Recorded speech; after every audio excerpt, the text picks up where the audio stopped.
Good evening, ladies and gentlemen, and welcome to the 2019 Fulton mayoral debate. I thank all of you for showing up and being a part of this, and I thank all the people in virtual land for joining us as well. I'd really like to thank Billionaire Studios for being able to come out here and put up these cameras and get this so that we can stream it to more people than who can actually show up to the debate. It is important that when you get into an election, as a voter, that you be educated and understand what the candidates are talking about.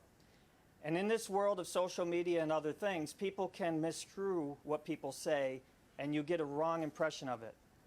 And the reason for videotaping this and having it live is so that you can hear directly from the candidate's mouth what they say. And if you want to look at it again later on, we'll have it available online later on through Facebook and YouTube, so that you don't have to guess anymore. You can make an educated choice about what these candidates say tonight. And I'm hoping they have a lot to say, or it's going to be one heck of a short debate.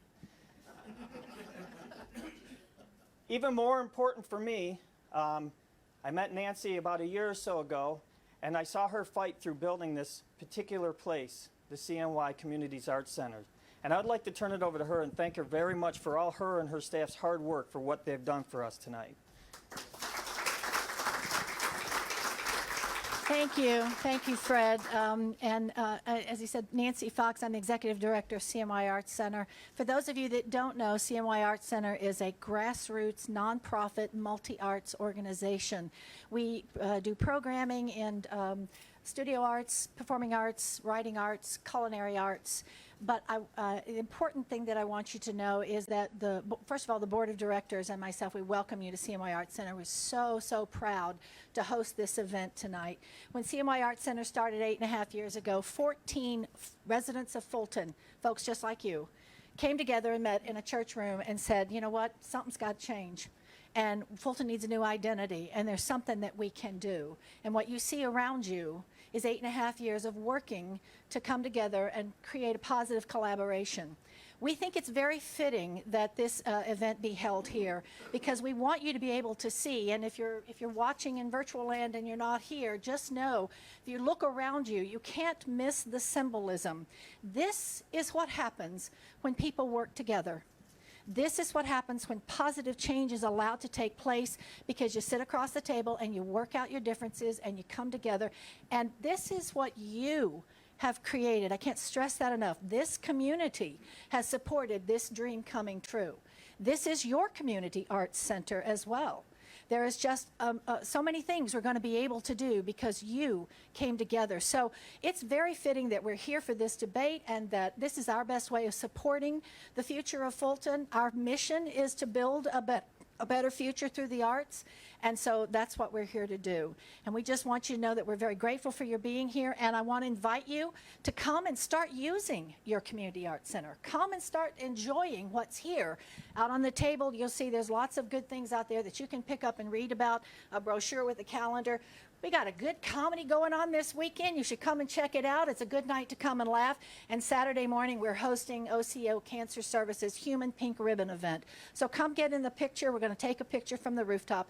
And just know that this community center is here for you, and CNY Arts Center is here for you to build a better future through the arts. Again, I'm so proud that you're here tonight. Thank you so much for coming. And here's to a better future. Thank you.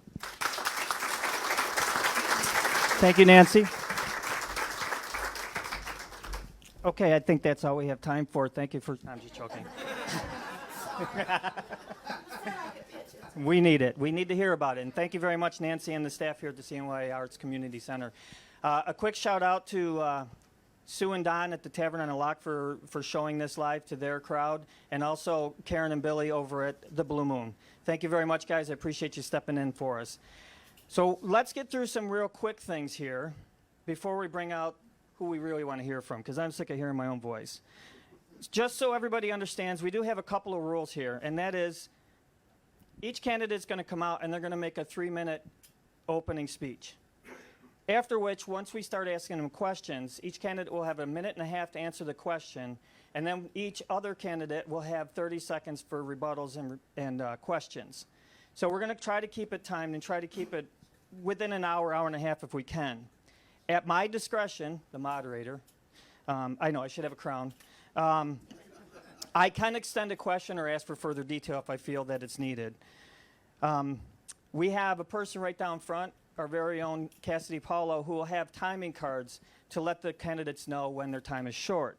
If you see her raising that red flag really big and high, then you know that I've fallen asleep and the candidate should stop. In reverse order, the candidates will give a closing 2-minute speech at the end of this. So those are the rules. That's what we're going to do. At this point in time, I'd like to bring out our candidates in the order that they will be speaking. First, Mrs. Dena Michaels.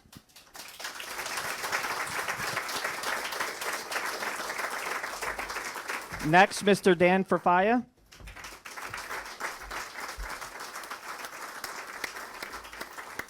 Next, Mr. David Weber.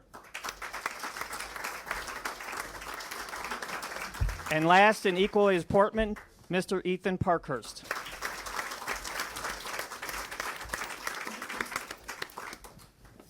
And while we're all standing, I have one quick little statement I'd like to make. Since 1982, Mayor Ron Woodward has been a part of Fulton's government. I'd like to take a moment before we start to recognize the decades of civil service Mayor Ron Woodward has given to Fulton and its community. He's not here right now, but if he was, I would tell him, Mayor Woodward, you will be missed. I hope whoever takes your place will reach out to you and take your advice and the knowledge you have of this area.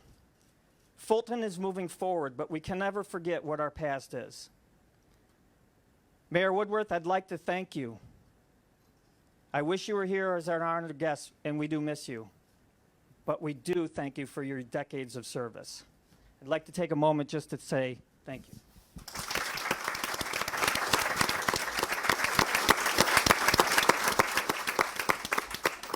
The last thing I'd like to say is that although there was probably a rumor that we were going to have you thrown out should you clap, that's not true. But just keep it to a short clap so we can keep it moving forward and not forget what the candidates have told us. Last but not least, I cannot have people yelling out questions, so please refrain from doing that. The questions that we are asking tonight, I did ask online. There was about 30 or 40 people that did submit questions, and we kind of wrapped them up into about 8 or 9 questions, which should fill out our night. With that, we will get started.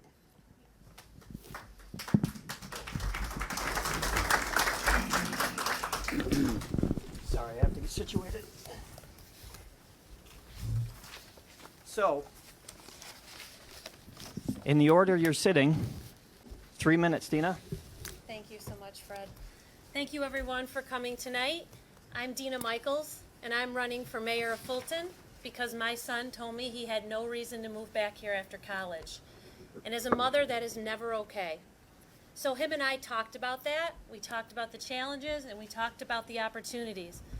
And he said, Mom, that sounds great. But unless you're willing to do something about it, nothing's ever going to change. He challenged me. And I thought long and hard about that challenge. And I came back to him and said, Jeffrey, I'm going to run for mayor of Fulton. Now, I'm clearly not a career politician. I'm a mother, and I'm a wife. I'm a businesswoman. I'm a community volunteer, and I'm a resident of Fulton.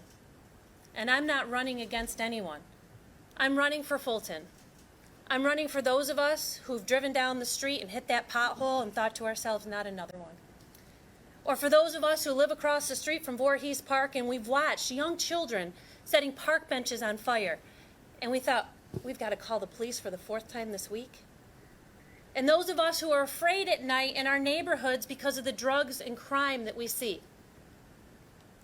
And for those of us who drive through the gateway of our city and we look over at Nestle's and we think to ourselves, when's that ever going to get cleaned up? And for those of us who go out to Lake Neonawana and we look over the water and we remember what once was and we ask ourselves, can we ever get back there? As mayor, I'm going to be running to put Fulton first. I want to make this city the city that people choose to live, work, and visit. Thank you.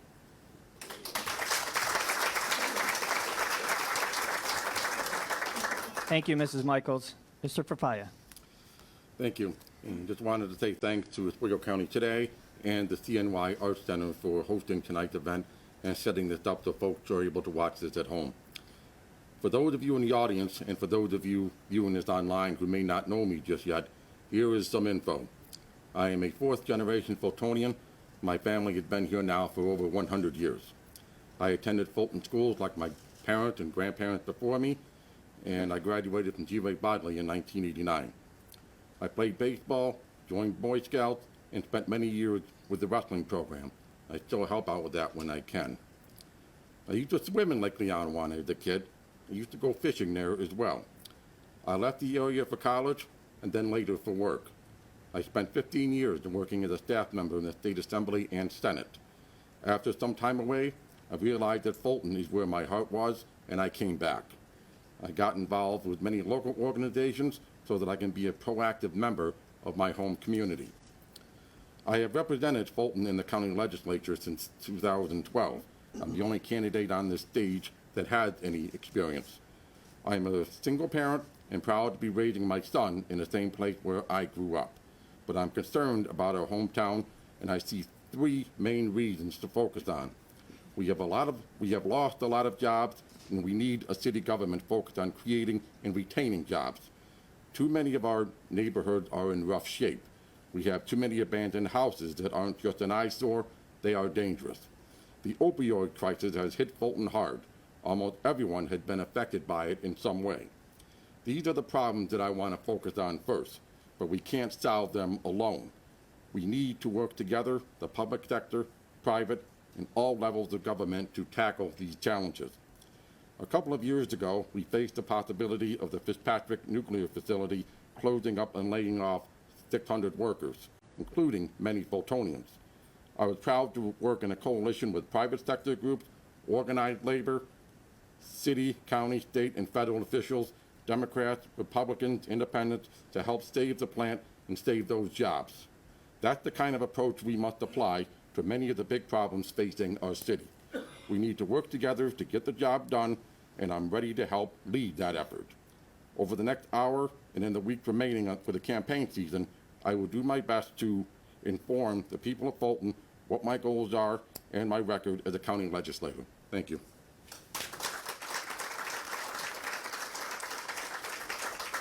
Thank you, Mr. Farfaglia. Mr. Weber. Thank you, Mr. Reed, and thank you, Nancy Cox, both of you, for organizing and hosting this event. I feel like I'm on What's My Line, you know? I'm the real man. No, my name's Dave Weber. My background, I'm married. I have 4 grown children, 5 grandchildren. I graduated from Syracuse University with a BS degree in management. That's how I got through a lot of BS, you know. After I finished SU, I worked or graduated on Saturday, took Sunday off, and started working on Monday. I started working at the company that I actually worked at part-time for 3 years to get my degree. My parents couldn't afford the tuition and room and board for all 4 years, so I got 1 year on campus. The rest of the time, I had to drive back and forth to Syracuse for 8 o'clock classes every day, out by noon, home, and work in the afternoon from 1 to 5. And full-time in the summers. Well, thank God, that company offered me a position, management, in 18 months. I took it because the only other offer I had was a job paying me $10,000 a year in New York City, and I figured that's like making 4 up here, you know. So 38 years later, I retired. And during those 38 years, I learned a lot. Leadership, sometimes you have to remember to be a good listener. And I believe I'm an excellent listener. And I also lead by example. I don't ask people to do something that I wouldn't do. To be a good leader, you be responsible to 2 groups of people, your clients and your staff. So in this case, the residents of Fulton and the employees of Fulton. And if I take care of those 2 groups, Fulton is going to prosper. Now, we all know the problems Fulton faces. There's a ton of them. We're going to talk about several of them tonight. what it takes to solve these problems. It doesn't take money. It doesn't take big signs. It takes leadership and somebody who has the leadership ability to run a business. And that's what my background is. I think the city needs to be run more like a business. And that's what I plan to do. So, that being said, I'm getting flagged here. My time is almost out. I want to thank everybody. And also, I personally want to thank Mayor Woodward for all his service. Thank you. Thank you, Mr. Weber. Mr. Parkhurst. Hello, I'm Ethan Parkhurst. I did not come with a prepared speech. And I'll tell you why. I don't believe this is about me. I don't think this is about any of the candidates up here. I have attended every meeting in the city, like I had said I was going to from the very beginning. From November on, the council can vouch for that. I see Fulton going in a direction that's a good direction. And I think the more it progresses, we can get more to come to us rather than everything just appearing. Businesses, we don't seek them out very often. They just kind of fall out of the sky. We need to be seeking those, and I want to make sure the people are involved more than they are. We have council meetings, and you'll realize that more often than not, there's not many public in attendance to those council meetings. But I think this is about the people, what they would like to see their city become, and that's why I ran for mayor. I don't see any super growth other than we have some Dollar Tree going in, we have the O'Reilly's came in, but we got to be realistic and look forward to what's next. What are we going to expect to come next? We have to seek out what is next. We can't wait for these things to come to us. So, I have 2 little kids I want to raise here. I don't want the city to be dangerous for them. Most of you are probably parents. I don't want to be able to take my kids to the parks, much buying the needles in the parks and the drugs. We are going to talk about those tonight. And that's a little about me. I am nervous, by the way. I don't, I see there's things we could be doing different that we're not doing. And, I was kicked off the ballot twice. I found a way to keep going. I'm not going anywhere. I'm still here. And I've persevered and I pushed through. So hopefully strength is will tear me to the end. So, thank you. Thank you, Mr. Parkhurst. I think that makes 2 of us nervous, so as we go along, we're going to be asking the questions in order as they are sitting. And the first question will go to Mr. Farfaglia. The mayor's position is considered a part-time position. We know that Mayor Woodworth has always taken it as a full-time position. Do you intend on being a full-time mayor, regardless of the city charter? And if so, how will you maintain your current employment and/or volunteer status and the city mayor's obligations? Thank you. I already have an arrangement made with my full-time employer that I'm going to take a pay cut and reduced hours so that I can be in the office every day. And I intend to have Saturday hours as well for people who can't typically meet with the mayor during the Monday through Friday work week. And I am part of a lot of groups in the area, and I'm probably going to have to cutting down on some of those as well.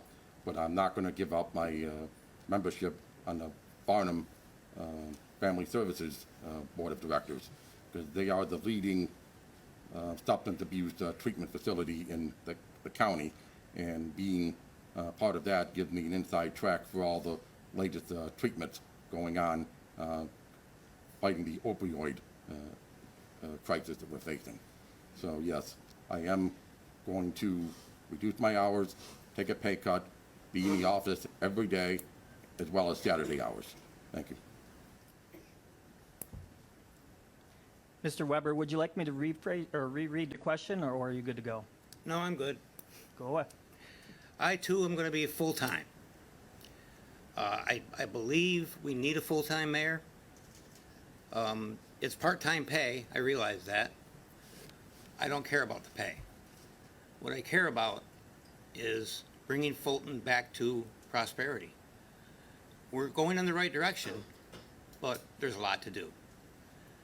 My volunteer experience in the community with vice president of the local Little League, in charge of 18 teams, I coach 2. My wife and I are involved with the American Red Cross, have been for 8 years now. We are the only people that do all the fires, floods, or whatever for all of Oswego County. We've also been nationally deployed for hurricanes and so forth. Those activities I'll have to cut back on. I still want to be a part of both organizations, but I'm going to be full-time mayor. There's just too much that needs to get done, and you know, this is not Oswego. I realize Billy Barlow's part-time, but he also has assistants. So full-time is what I'm going to do, and I'll talk more about what I'm going to do later. Thank you.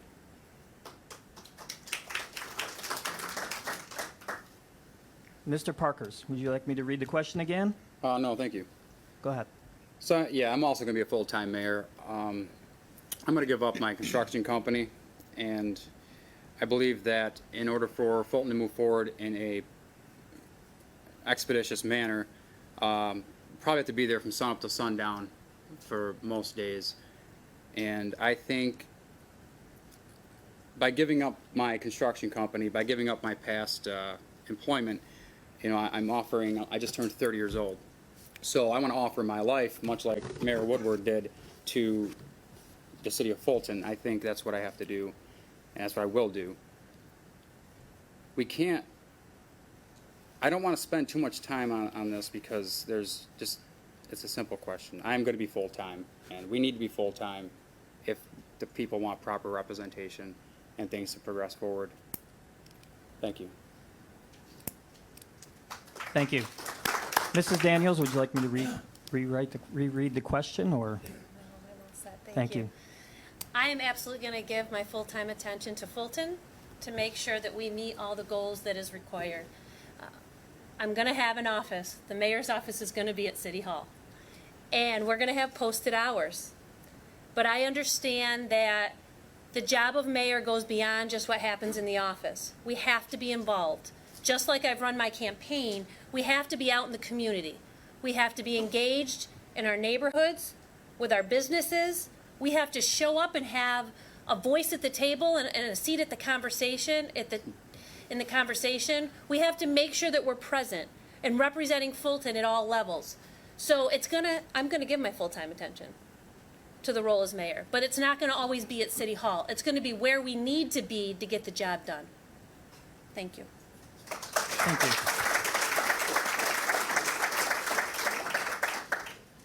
Okay, the next question starts with Mr. Weber. Do you have plans regarding redeveloping the Nestle site? Or I should say former Nestle site, I apologize. No, I'm just kidding.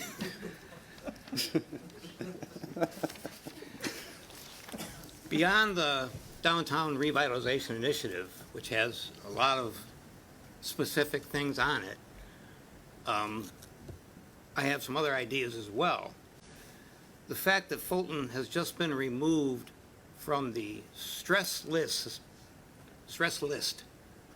by the state is a huge thing. We're no longer financially stressed, according to what the state says.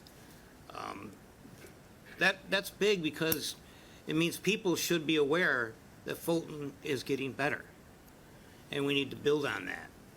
Now, a couple of ideas I've heard other people talk about. I think one of them is actually in the DHR, but I'm going to throw them out here anyway.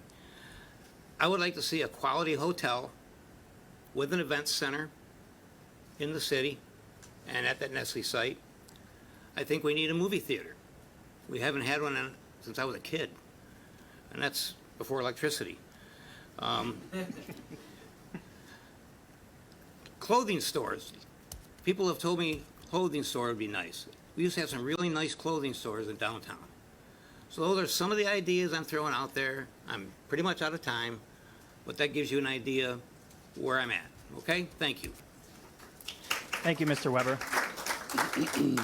Mr. Parkhurst. Yes, I have had many plans for the Nestle site development. We can do endless amounts over there. From market management companies coming in, putting small businesses in there.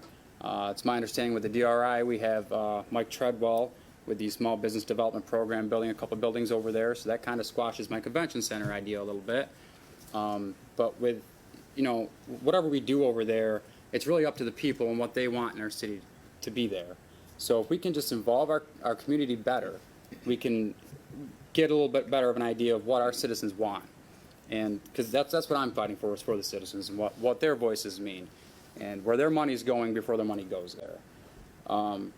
But through market management, I think it's a good approach. We can definitely take that path, or my convention center idea that's apparently been squashed by the DRI. But gratefully, we have the DRI. So let's be thankful for that. Boy, this is nerve-wracking, isn't it? Hi. I'm out of time. Thanks. I'm not out of time yet? Well, in that case, I'm kidding. I'm all set, thanks. Thank you, Mr. Parkhurst. Mrs. Daniels. I am thrilled to be a part of the DRI committee that just won us the $10 million. And like everyone has said so far, the Nestle's property is part of that. We have big plans for that property, and some of those plans are already in the works. So yes, we're definitely going to focus on that. That's going to be a priority. However, our success goes beyond just the Nestle's property. If we're going to be successful, we have to look at developing the entire city. There's over $27 million in tourism revenue that comes into this county, and we need to capitalize on that. We need to get people to not, the 20,000 cars that drive through our city every day, we need to get them to stop here and spend money here. We do that by revitalizing our downtown. We do that by not forgetting about the West Side businesses. We have to look at Lake Neonawana. We have to support Fulton Block Builders and Friends of Fulton Parks. We have to develop the Nestle's property, but we have to look at the entire city as a whole and look at areas across the city to develop. So yes, we will focus on Nestle's and we'll focus on the whole city as part of that DRI.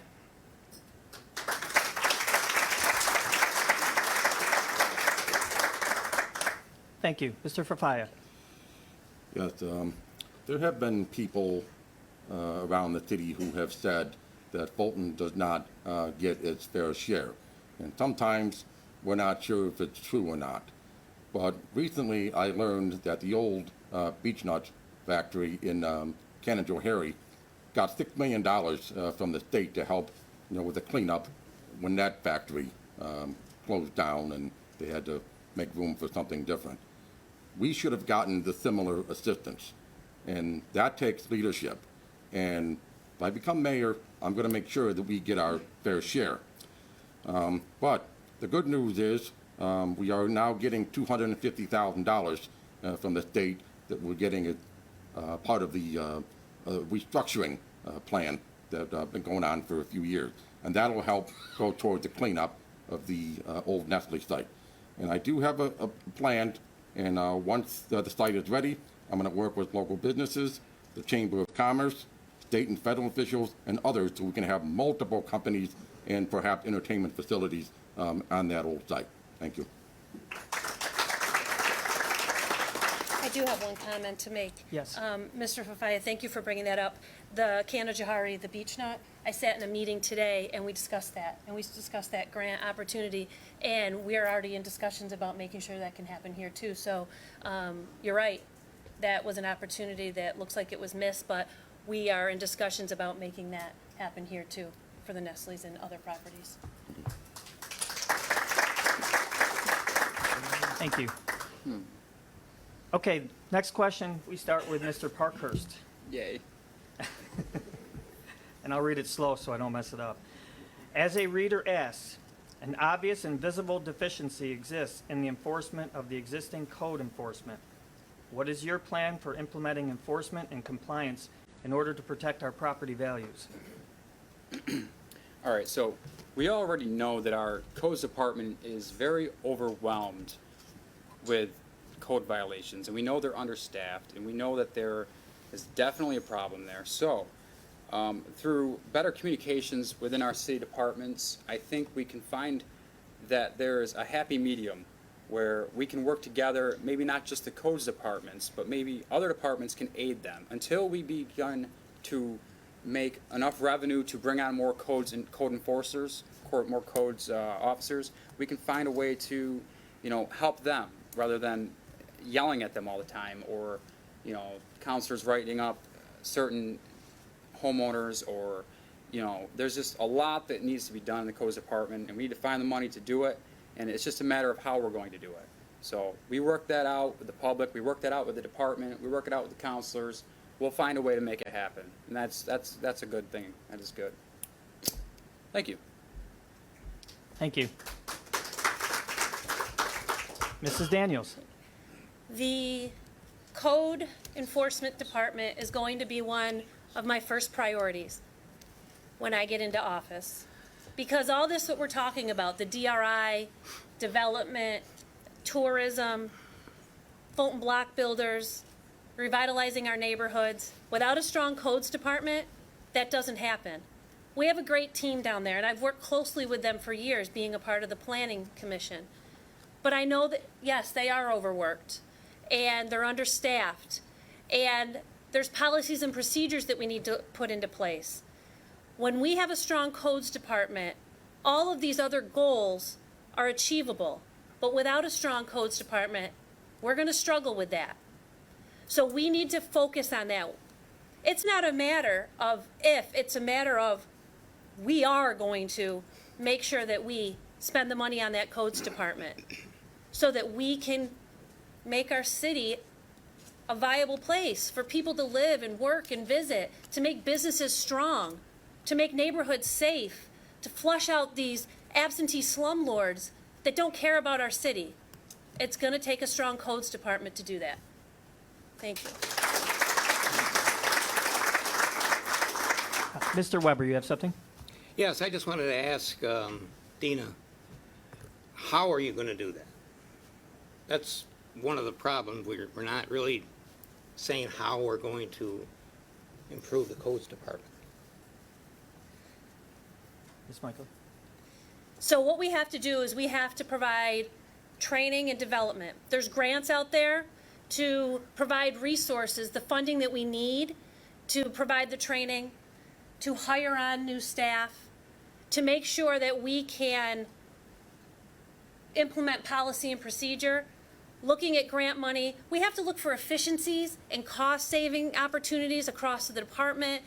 There's plenty of opportunity there, but it starts with a mindset of saying yes. Thank We're you. going to do it. Thank you.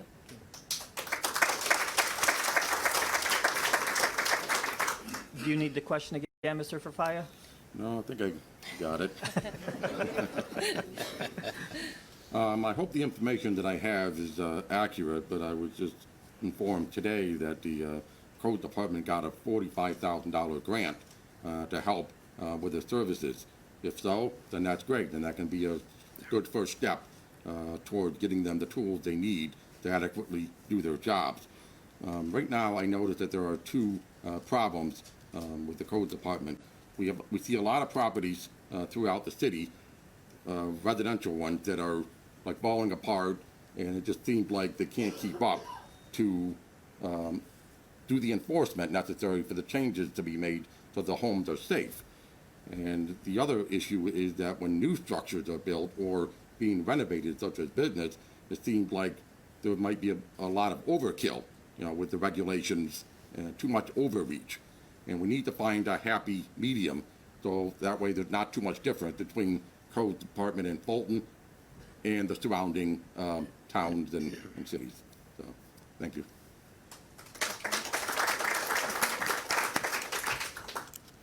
Mr. Weber, do you need the question again? No, sir. Go ahead, please. Here's my solution to the code enforcement problem. The Fulton Community Development Agency has just I know they haven't received it yet, but I think they're going to receive a $150,000 grant. $60,000 is targeted to hiring another code enforcement officer. We have 2 now. The city used to have 5. That's the problem. We don't have enough code enforcement officers. So that one of them is going to be hired from the grant the CDA is getting. We have to hire another one. I plan to hire another one. We'll find the money, we'll get grants, and how are we going to get grants? We're going to hire a grant writer. And I don't mean hire one to put on the payroll and have to pay salaries to. You can contract them by the grant that you need. There's freelancers and grant write contractors out there that will take the work. And that's how we get more money. And the grant writers know where to find the grants and how to write the grants. And they won't get paid until they get the grant. So that's how we're going to solve that problem. We're going to hire at least 2 more code enforcement officers, 1 through the CDA and 1 through other means.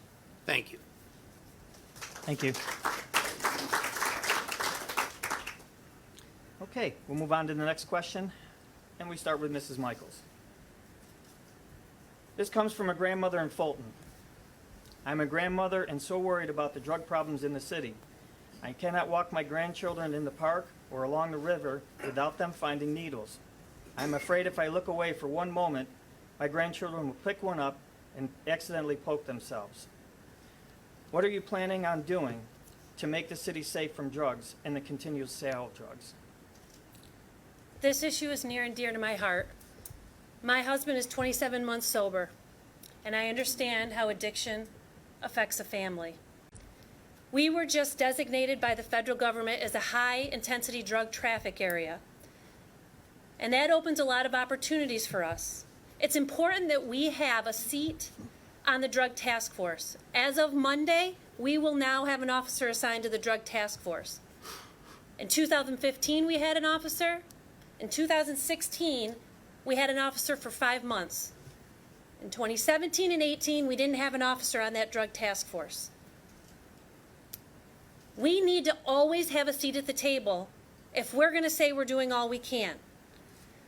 I propose we have a See Something, Say Something program and tie it into the county's TIPS 411 hotline. That hotline gives our community a safe and anonymous way of calling in what we see and hear. I propose we have monthly neighborhood watch meetings across all 6 wards. It's successful in the 3rd ward. It has to happen across the city.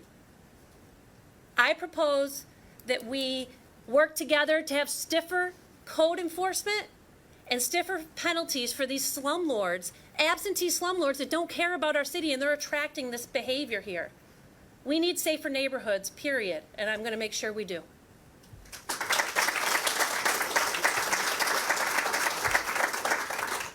Mr. Farfaglia, do you need the question again? No, I'm all set, thank you. Thank you. Just want to echo what Deana said. I also just recently learned that Oswego County has now been designated as a high-intensity drug trafficking area. So we are now in the same situation as Onondaga and Oneida County. But that gives us additional resources from the federal government to help us fight this war on drugs. But there are other things that we need to do, like on our own. Like, for example, we've got to find a way to get the dealers out. I don't know what the answer is, but that would certainly make a big difference. We need to take care of the zombie properties where many of the drug dealers hang out and where many of the addicts go. And we can do that by going after the banks that own many of these zombie properties. We have the power to do that now. And we need to get all first responders trained, not just a few, but we need to get them all trained so that way we can, save them and hopefully get them into treatment. And the last thing we need to do is get them into treatment. There is a plan that I've already mentioned a few times called the Miracle at Chatham, which is south of Albany. And what they've done is that they've allowed people to bring their drugs in with no questions asked and get them into treatment within 24 hours. And I believe my time is up. Thank you. Mr. Weber. Minute and a half is tough to use to answer this question because I have so many ideas. The biggest issue that we have in fighting drugs in New York State are the liberal laws that the state has passed, making it difficult to arrest somebody unless you know exactly what they're using. And then the prosecution part is going to get tougher on January 1st because there's a new discovery law being passed that is more liberal too. So that being said, we still need a stronger police presence in many of the drug areas that we know in the city, whether it be foot patrol or squad cars constantly going in and out, whatever it takes. We need to send a message loud and clear to those who are selling these drugs that you're not welcome here anymore. Get out, leave. And if we can find out where they are, we need to get them arrested and prosecuted. We need a community rehabilitation center in Fulton, because when they go into rehab with Farnham Family Services, who does a good job, they're outpatient. They go home. And 1 out of 10 people end up finishing rehab. We can get grant money for the community center. It's desperately needed, and that's the best way that we can take care of the addicts. My time is up. Thank you. Sorry about that time. Mr. Parkhurst. Oh, yeah, let me just rebuttal real quick. Just a quick clarification here. Are you suggesting that we put a rehab center in the city of Fulton? Yes. And what will that do to our residents that live here currently that cause outsiders to come in to the rehab facility? It's got to be big enough so that it can service Oswego County, because there's no rehab facility at all in You want to Oswego invite County. everybody from Oswego County that needs a drug rehab facility to come to the city of Fulton? Do they get that rehab center? Anybody who is going to go into rehab must go to the rehab center. Let's be clear about something. Oswego County, we're not the only city that has a problem. Oswego has a problem. All the surrounding towns have a problem. Yes, I'm only concerned about Fulton. I hear where you're coming from. But we can't say no to everybody else. Finish your thought, Mr. Weber, please. Well, Mike, again, if we make the center large enough where it can hold a couple hundred people and we need it professionally staffed, then that's going to service Oswego County quite well, because you don't have a lot of people that are staying in rehab. More need to stay and finish, and this is the only way I can think of to do it. But Thank you. you're going to welcome other counties to come in to our county again. And we're trying to defeat this Well, opioid crisis here in our city. You'll get a chance to answer it in a second. I'm just saying, it sounds like we're going to have the same situation we're having with welfare recipients. I'm not against the welfare program at all, but if you're going to put a drug rehab center in our city, we're going to be welcoming other counties to allow Syracuse. You go to Syracuse, there's no beds for people that are addicted to drugs. You can't get them in there and have them treated because there's no space. What's going to happen then with those people? Where are they going to go? To your rehab center. It's right here in our city. And that's what's going to happen. We're trying to take care of our own right now. We have a lot to worry about So right there's- now. there's a lot of- there's a I'm lot not of- trying to say we get Hold rid on, of it, we Mr. Weber. forget Hold on, everybody Mr. else. Weber. But I don't want to forget everybody else. No, I'm not saying that. What I'm saying is we have enough problems here in our own city to face.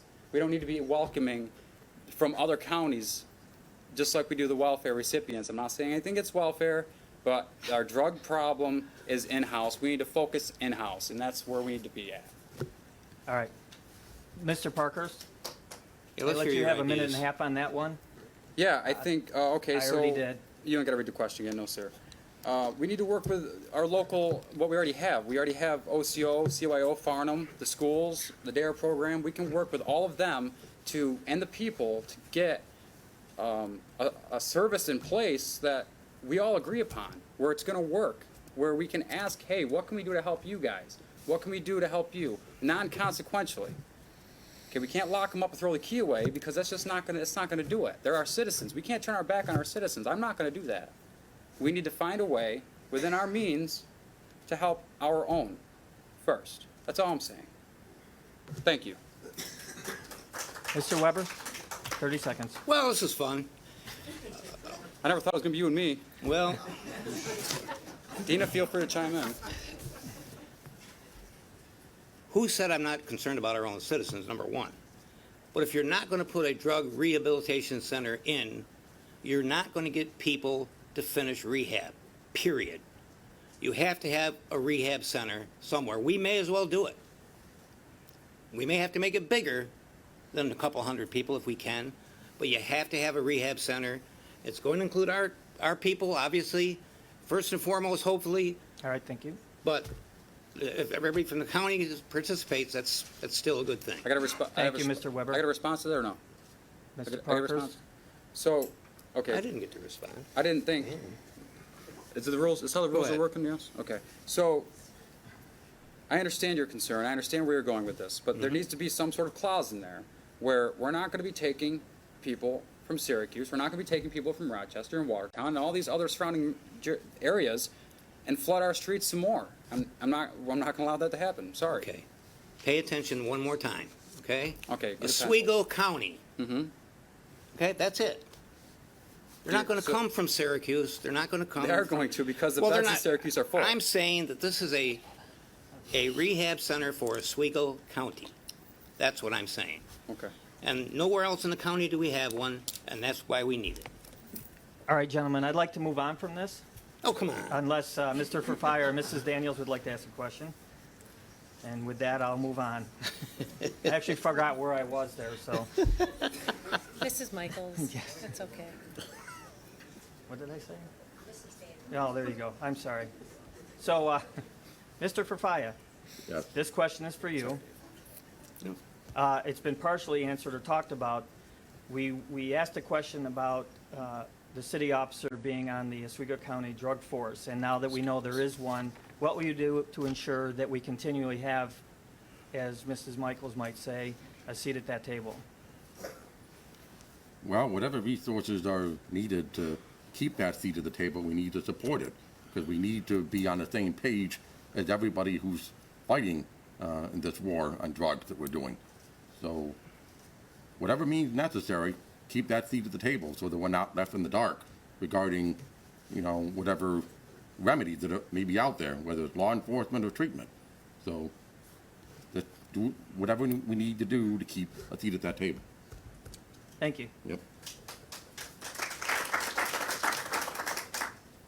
Mr. Weber, same question, and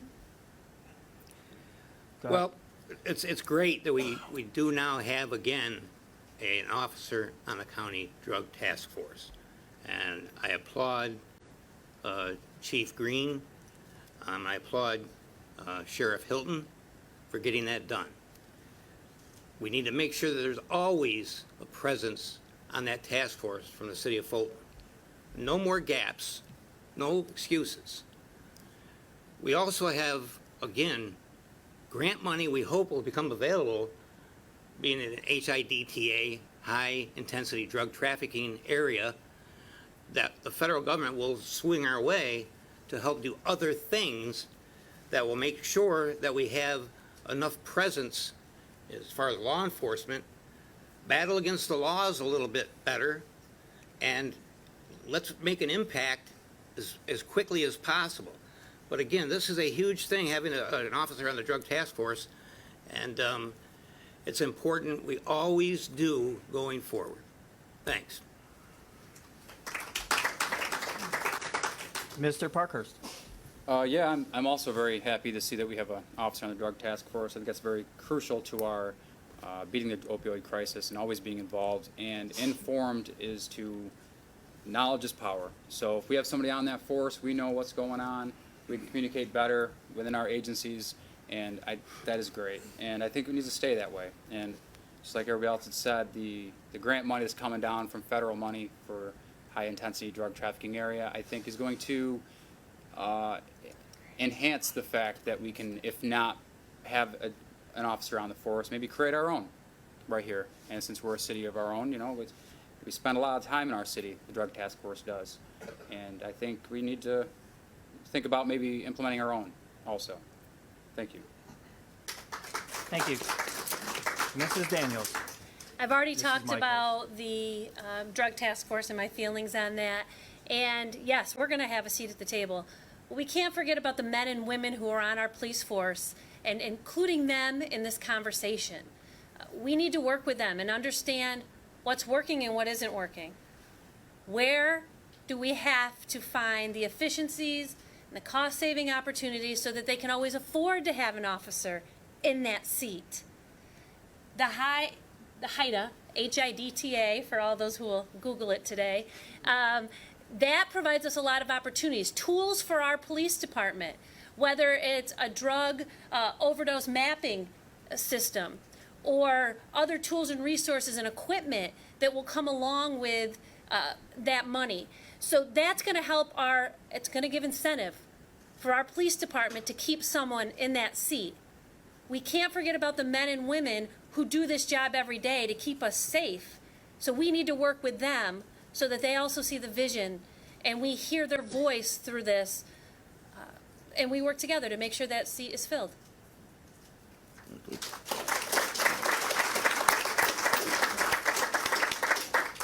Thank you. The next question is for, oh, sorry, Mr. Weber. That was pretty good. It was. I mean it. If I may add a couple things to that and see if you agree. If I believe the city has a drone, do they not? Does anybody know? A drone. If not, we're going to have a business in town that's going to be selling them. We need a drone. A drone can do a lot of surveillance for drugs that many of the officers don't get to. There's other things I've got to talk about in this area too, but I'll get to them in my close. But I was just adding to what she said.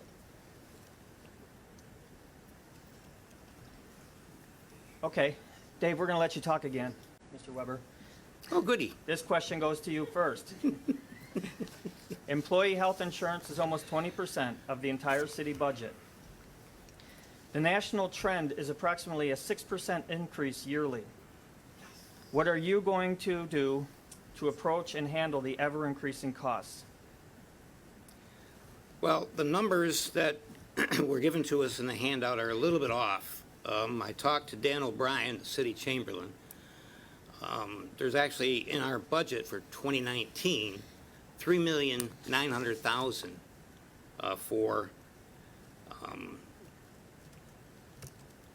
for disability insurance, which covers not only the premiums for the workers, but all claims that come in as well. We're self-insured, and being self-insured is a lot cheaper than not being self-insured, trust me. Now, this particular figure is 18% of our budget, okay? The only thing we can do, because it's a union-driven benefit, we negotiate with the unions every year, and every year we try to negotiate the best deal we can get, costing the city the least amount of money. Perhaps we can bite into that 6% increase a little bit by negotiation. But this is a benefit that is, again, driven by the unions. The only thing we really can do, maybe to make a dent in it, is have a real strong negotiation with the unions when it comes time to come up with the numbers. Thank you.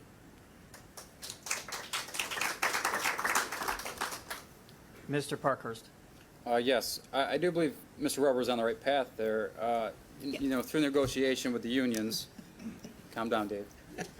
I think, you know, we communicate with them, but maybe we outsource and we talk to other we share services, talk to school districts, talk to other municipalities, see what they're doing.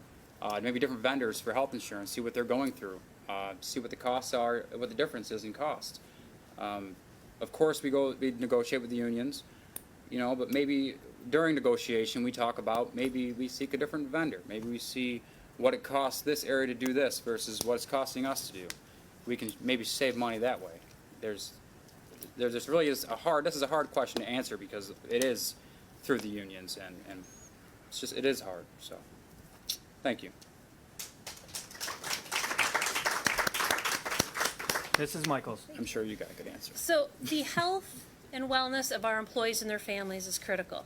And so we want to make sure that they're provided quality health care, But we have to balance that with the costs for the city. The city employees do pay into a self-funded plan. What that means is that they pay into the fund, and then a third-party administrator, a TPA, is paid to pay out the claims and administer the claims.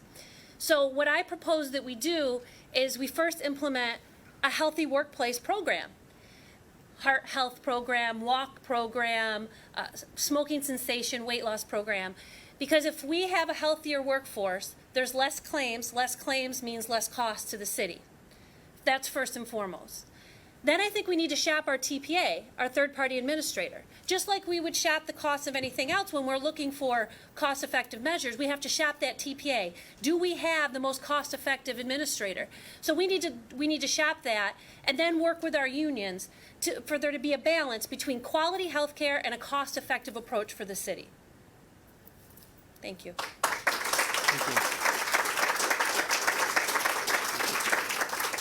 Mr. Weber? So what if the union just says no? You can't shop it. I can shop it, we can shop it as a city, that's a negotiation. That's what I mean. negotiation It's a is going back negotiation and with the forth. union is right, and that's That's a basically- negotiation. that's They can say basically what I no, and was so saying. can we, but we'll work together to come to the right solution. What's Okay. best for both parties. Mr. Parkhurst? Theory, you said you had a health check. Elaborate on that with the city workers.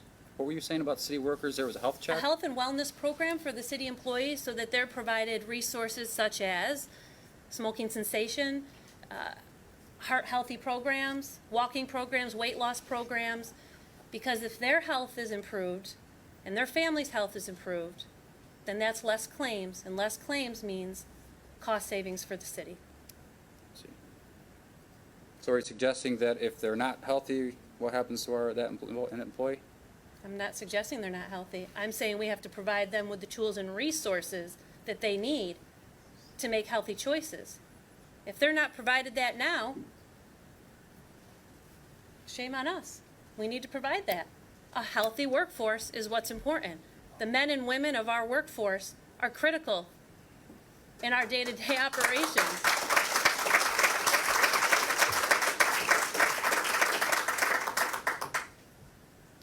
Mr. Farfaglia?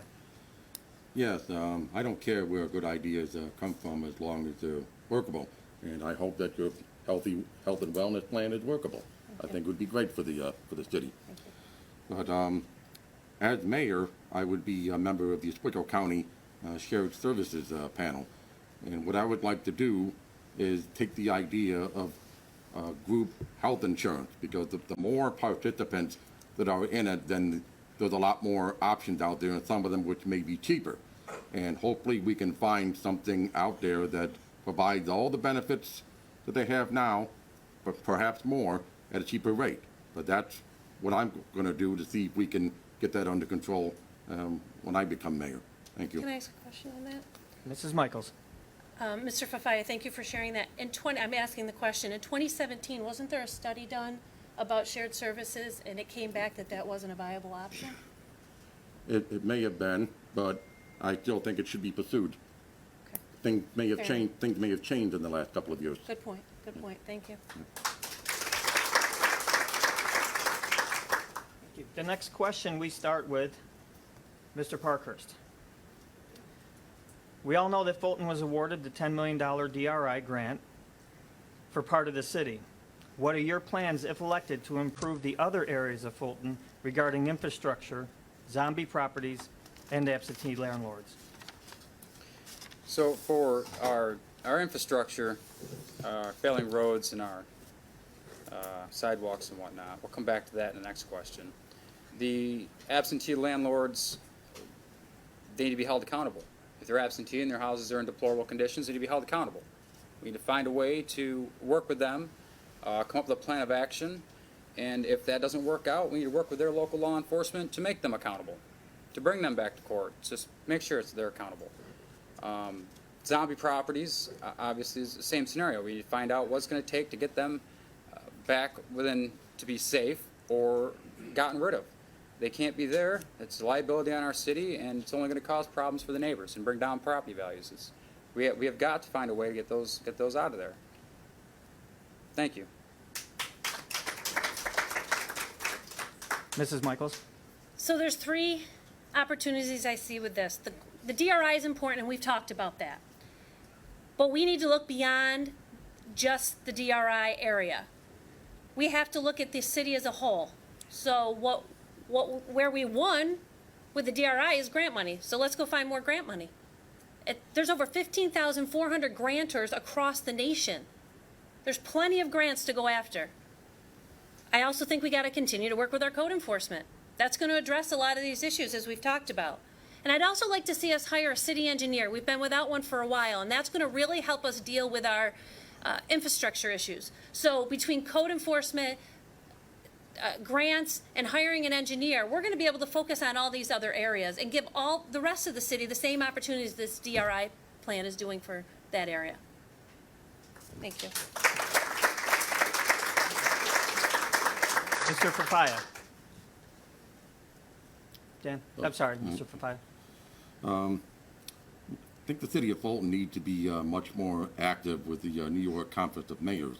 From what I understand, there is a proposal that they're working on right now that would give us more state aid for infrastructure for cities.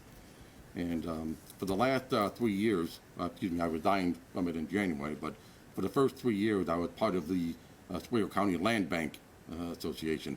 And if you're not familiar with that, we are an organization that takes all these abandoned properties and then fixes them up and put them back on the market. And it was an honor to have been part of that. And we also need to go after the bank that let foreclosed properties deteriorate. We already have the power to do that, and the city of Niagara Falls and others in Western New York are already implementing those powers and getting the results that they need. And not long ago, I sent a letter to the governor about a bill that's going to be on his desk soon that would give the city the power to rectify these situations a whole lot quicker. Because I live across the street from a property that was a drug house. It was foreclosed on for years, and we can't do anything. We couldn't do anything about it. Our hands were tied. But that bill that will be on his desk soon, we hope he signs it, because it'll make our lives a whole lot easier. Thank you.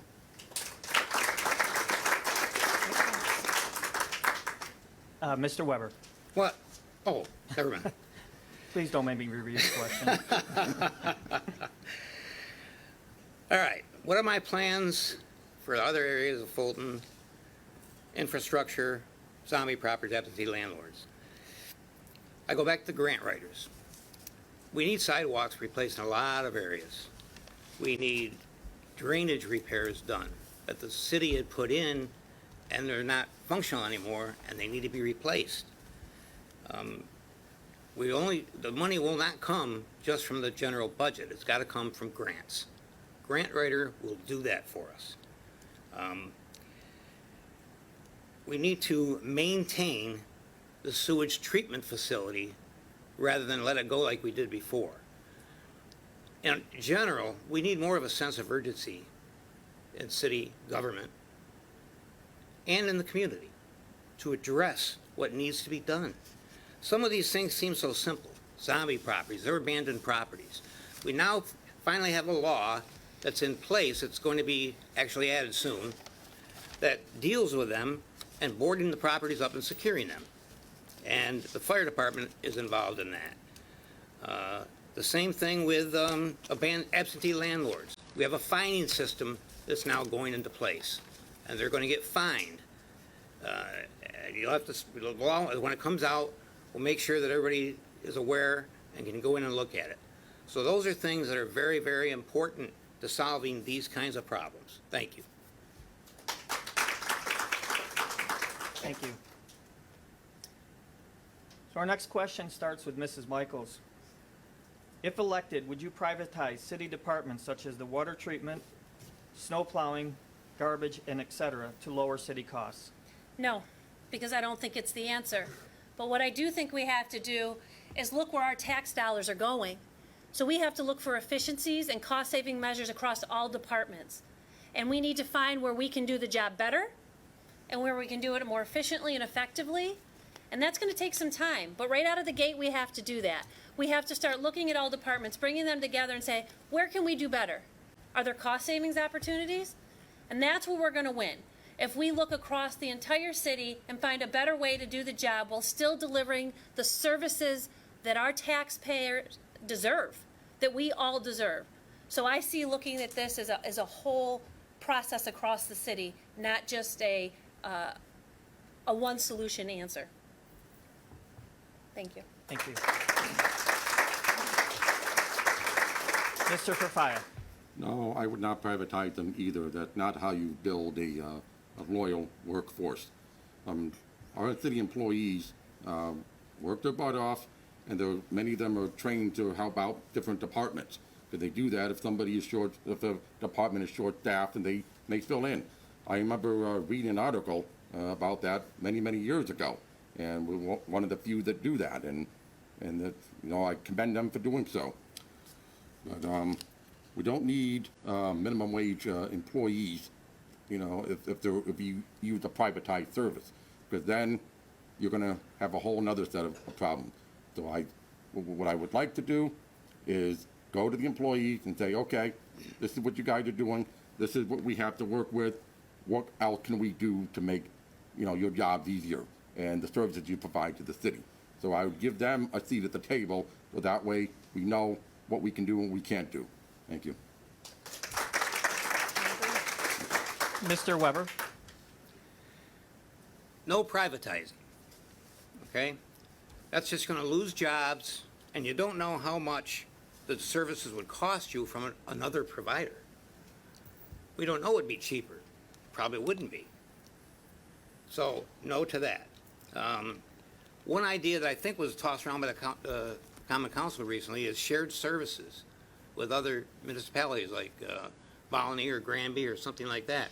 If we're short-handed during snow plowing season or grass cutting season, perhaps we can do shared services and vice versa with them to get the jobs done that need to be done and done properly. It's hard. The city workers work hard. I know many of them. We need to stop the negative approach talking about our city, including the workers. We need to be more positive, everybody. This is our city. I was born and raised here.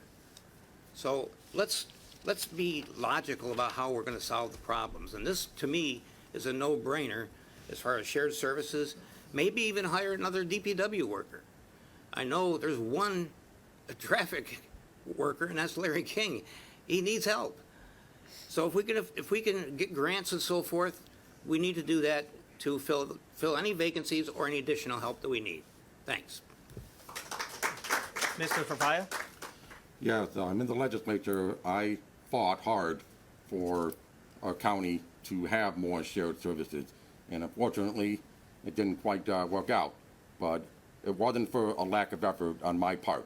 But as mayor, I will continue fighting for shared services. Thank you. Thank you. Mr. Parkhurst. Yeah, so I disagree with all three of you. Of course. So I do understand our city employees are important, and their families mean a lot. We have to ensure their quality of life. Right now we have 3 employees in the water treatment plant. I have been talking about selling that plant to a private entity because when we sell that plant, that'll be quick capital for our city to build our infrastructure, to rebuild our infrastructure. We don't have to, and when that happens, more often than not, you're going to see that they're going to offer employment here as well. Rather than 3 employees, maybe they'll get 15 employees, maybe they'll get 12, and maybe they'll keep the employees that are there. We don't have to rely. We are one of the only jurisdictions left to have our own water treatment plant, and when they privatized them, they just went out to Aqua. But I suggest we sell it. This company in New Jersey, American Water, that's what they do. They come in, they buy the treatment plants up, and then they sell the water back to the citizens. So your water bill goes up $2-3, but your roads will be paved, your sidewalks will be safe, the Parks and Rec will have their money back. We bring pride back to our city by looking good. In order to be confident as a city, we need to appear confident as a city. So I disagree. I think we should sell the water treatment plant, offer them a job somewhere in the city to keep their quality of life. And I'm out of time, but there is more. Mr. Weber?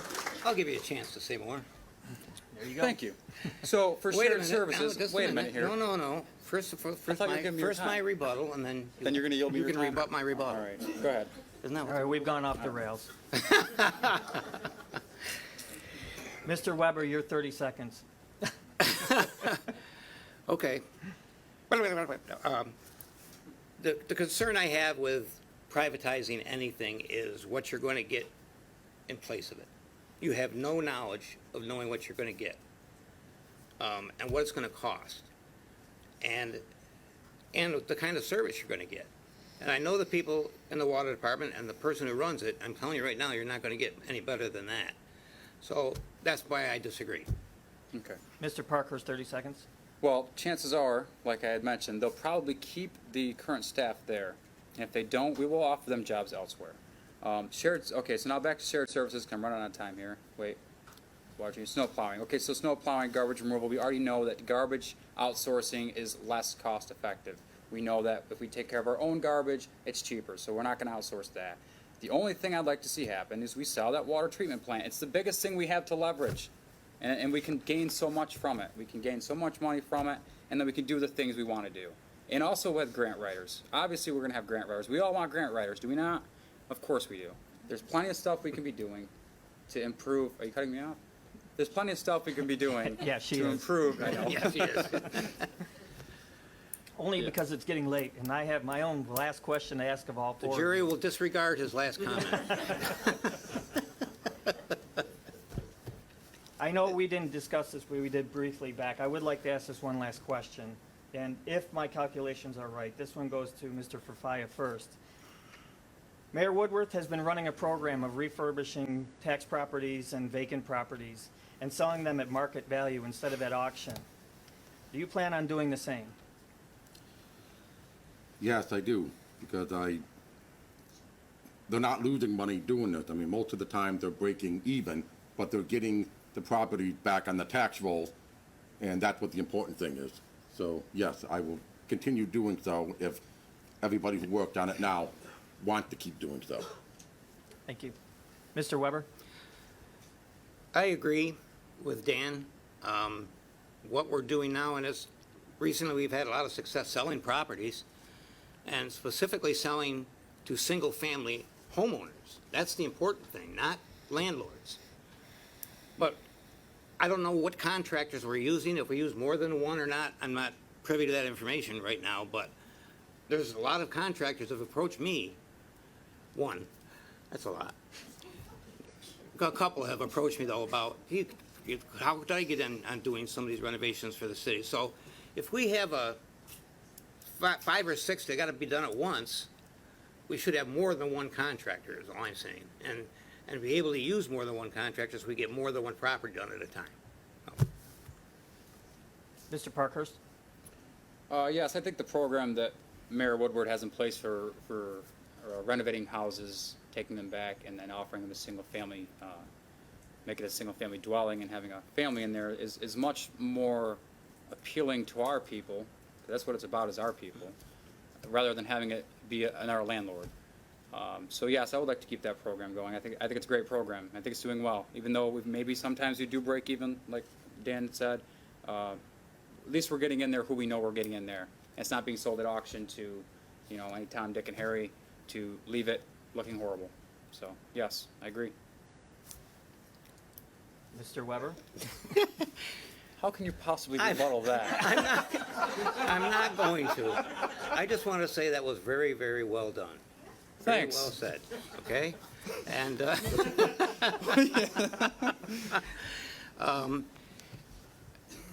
Anything else? I'll wait till later. All right. Mrs. Michaels?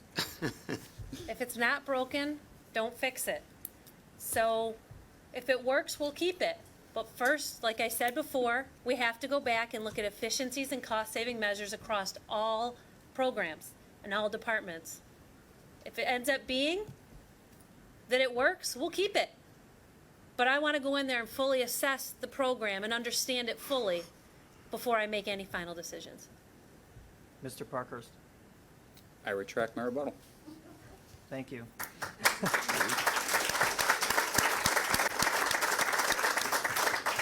So the questions that we had tonight came from the people of this community online, and the last one was just my special one. I'd like to give each candidate 2 minutes to do their closing statements in reverse order, starting with Mr. Parkhurst. Hi again. First of all, thanks everybody. I have had a blast doing this. I have done so much this past year. I am tired. I'm not gonna lie, I am tired. But, you know, I've been to every council meeting, every deliberation room meeting. I've been to every meeting possible, studying, learning, watching the mayor be the mayor, the council be the council. And, you know, whereas it was up until recently, I was the only candidate to do that. Mr. Weber has now started to come to the meetings and really get involved and see how the city's being ran. My question is, how is it that, sorry, Dan, how is it you guys want to come in, be the mayor, and it doesn't look like you're not going to know what's already been going on for the last year? I don't understand. But I do think that I've seen where we are, where we're going, and I see the little flaws that we have in our government. So maybe through that I've gained a lot of knowledge on this, and if not for anything, thank you from everybody. Thank you. Mr. Weber. This is probably the biggest election in 30 years in Fulton, at least for mayor. And it's not to be taken lightly, and I don't think anybody is. This is not about how much money somebody has spent. It's not about how big their signs are. Although I will say, Dan, when I first drove into Route 48, saw your face right in front of me, it scared the bejeebers out of me. But I was only imagining what it would have looked like with my face on there, and that really wasn't. But we need to have leadership that's strong. My background speaks for itself. We need a full-time mayor. Ms. Michaels said she's going to do full-time mayor duties, but she didn't really address how she's going to do that, still working for the bank. So perhaps she can do that in her closing. Because I'm not sure, if I was Pathfinder Bank, I'd pay her that full-time salary and have her working as a full-time mayor. So I just don't quite get how that's going to work. But for me, I was born and raised here. This is my city. I went to school, I played ball here. I came back after all of my career. And I love the kids that I work with at Little League. I love helping people with fires and hurricanes and floods and all that stuff. Heaven help them. I'm the face they look at, arguably the worst day of their lives. But it's important that everybody in the community start being positive about our city. This is a great city. It's going to get greater. And everybody stop with the negatives and let's go positive for a change. And I promised Dena I wasn't going to say anything negative tonight. Did I do okay, Dena? I guess she'll let me know, okay? Thank you. Because there was a question raised, I will give Mrs. Michaels, a chance to answer it. Sorry. I have nothing to say. Mr. Okay. Fafaya, Mr. Farfaglia. the stage is all yours. Okay, thank you. Fulton is my hometown. I grew up here, went to school here, played sports here. It was, in my opinion, the best of small-town America. Fortunately, things have changed. We all know that we've lost a lot over the years. While some people have given up on Fulton, I still have hope.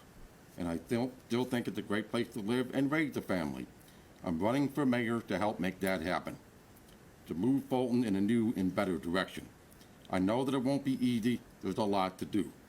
Thankfully, as a city, we have a workforce that is second to none. And as a community, we are blessed with grassroots organizations such as Block Builders and Friends of Fulton Park that are already working on rebuilding our neighborhoods and parks. But we can't rely on the old ways of getting things done, and we can't do this alone. So we need to do three things. First, make Fulton the priority. No political or financial interest should be put ahead of Fulton's best interest. What's best for political parties or corporations may not always be best for our city. Second, we fight for our city. Fulton needs an advocate and one who has the experience and know-how to get us the help it needs and deserves. Third, make it better. We need fresh ideas and new partnerships. Doing things because that's the way they've always done doesn't always work. Now, over the years, I have met people inside and outside of Fulton that had preconceived ideas about me because I may not be in the same political party as their own. But people began having second thoughts after they got to know me a little bit better and what I have fought for as a county legislator, to put differences aside and do what's best for Fulton. My record is one of the reasons why I have the support of the Independent Party. For example, I have voted against every county budget that raised taxes. I spearheaded the program to allow people to make improvement to their homes without being hit with a higher tax assessment. And I fought hard to get us more shared services. In closing, what I'm asking of everyone is to please do the research. See who has the public service record to back things up. See who has the experience and know-how to move Fulton forward. I hope I presented all that to you. And remember, please vote on Election Day. Thank you for the extension in time. Thank you. Welcome. Mrs. Michaels. This has been an energizing evening, and I am thrilled to be a part of on this stage. We've listened to the issues of our city, and we've heard the solutions to the challenges that are facing our city. At the end of the night, I want us all to remember that we are all one community. We all have one future, and we all have one united responsibility to make this city a better place to live. Again, I'm not a career politician. I'm a mother who wants to make Fulton a place that her kids choose to move back to. I'm a wife who understands how addiction affects a family. I'm a businesswoman who has worked with small businesses to reach their dream, who's worked with families to buy their first home, who's worked with individuals who have been struggling financially to help them overcome those hurdles. I'm a lifetime community volunteer. I know what it means to give back to the community and the impact it has when we come together as a community through volunteer work. As mayor, I will always make Fulton and place Fulton first. I want to make Fulton the place that everyone knows is open for business, the place that people choose to live, work, and visit. Thank you all for joining us tonight. Thank you so much for your support on on November 5th. On November 5th. Have a great night. Thanks, Bob. Just so everybody knows, you did not miss the election yet. The voting will happen in November still. But you deserve the mistake because of mine, and I apologize for any name mistakes I have made all night long. I would like to give, again, a special thanks to CNY Community Arts Center and Nancy Fox for working hard for this. I believe they deserve a big round of applause.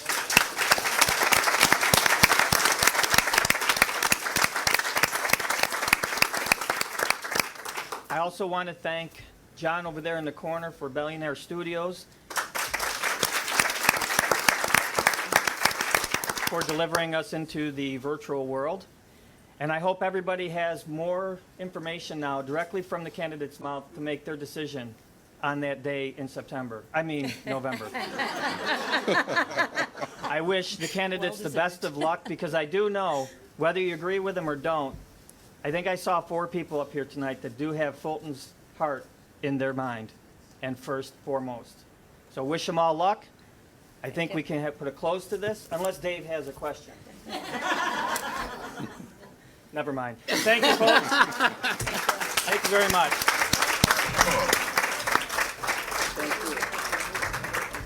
Thank you. Thank you. Wait there.